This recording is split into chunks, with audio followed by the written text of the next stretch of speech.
What must be going on in your mind on this Palm Sunday when we are assembled here, which begins now the Passion of our Lord? Why do we call it Passion? You see, when some of us like something, we are after it all the time. Not that we are obsessed, but it is giving us life and zest to live. We are totally into it. And we say he's very passionate about what he is doing. It says a lot. Now, Jesus is passionate about doing God's will. And what is God's will for us? We have heard it before. God so loved the world that he gave his only Son, that anyone who believes in him will have eternal life.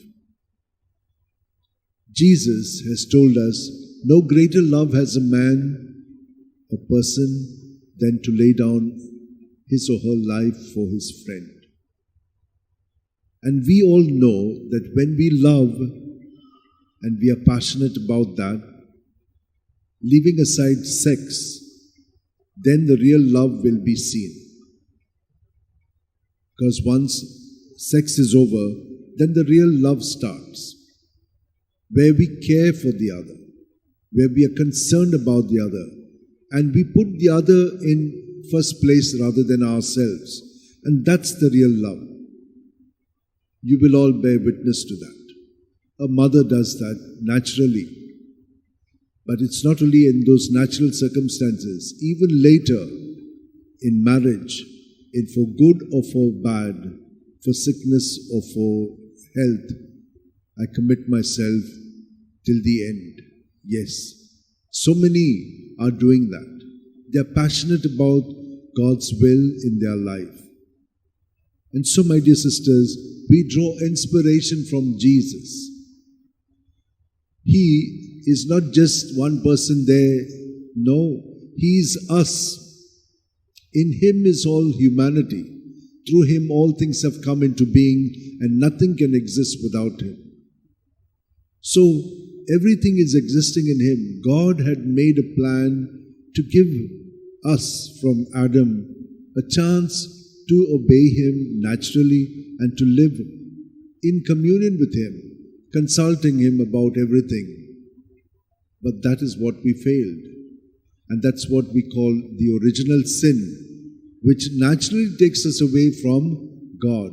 Now God in Jesus has died so that he can be with us and from within us to help us to live this plan of God.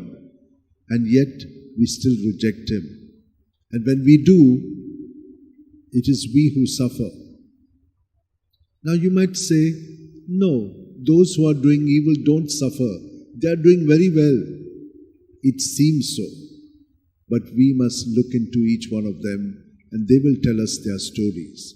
It's only when we come to the inner being that there is where we will know what is happening to them. So my dear sisters and brothers, as I said initially, you may have to suffer for two reasons. One is because evil has taken hold of you and evil will destroy you, or you may be innocent and even evil in the others will try to destroy you, as it has done for Jesus. And therefore we can draw our strength from Jesus because we are not alone.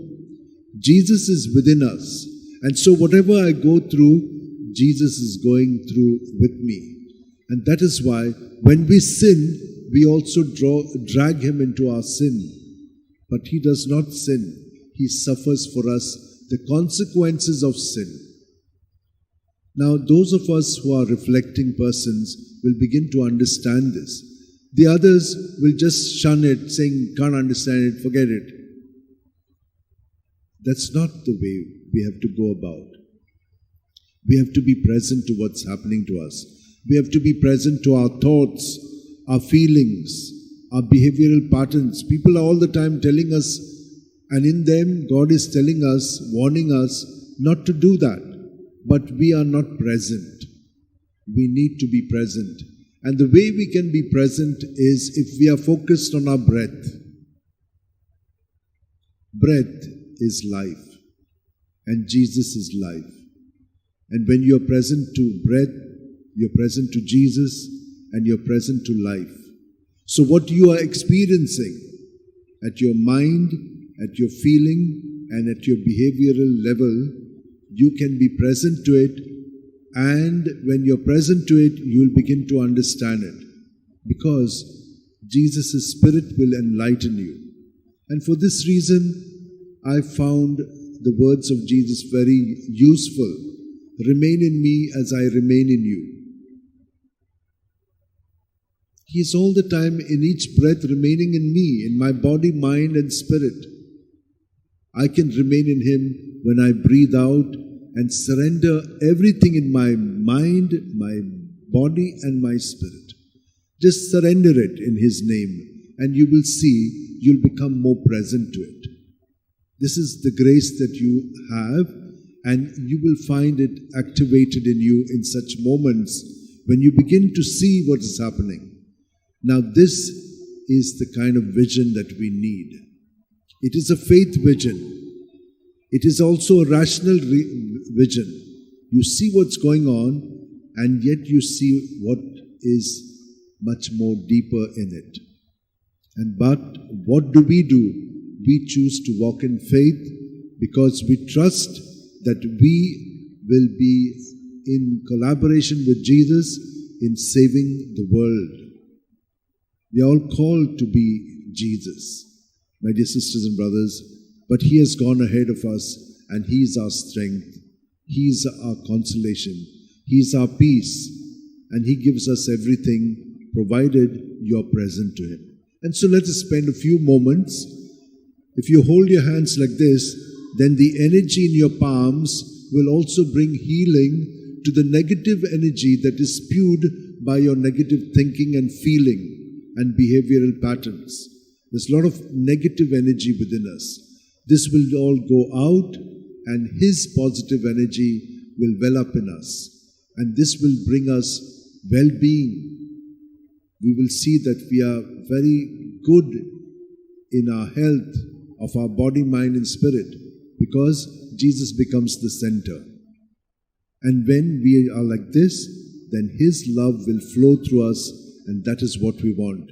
We want everyone to be perfect as God is, but not by ourselves. Only with Him shall we become that. So let us try this for a while. Hold your hands in your lap. Keep your back straight. Close your eyes. And just experience God breathing in us. He fills us from our toes to our head. We are doing nothing, but He's doing everything. And if only we are present to Him as we breathe out, surrendering everything to Him, our thoughts, our feelings, our life, our spirit, you will begin to be internally open to the reality. And you will begin to live your life more meaningfully. You're not carried away. You're not drifting. You're not floating. But you walk the way of Jesus, guided by His life, by His truth, which will set us free.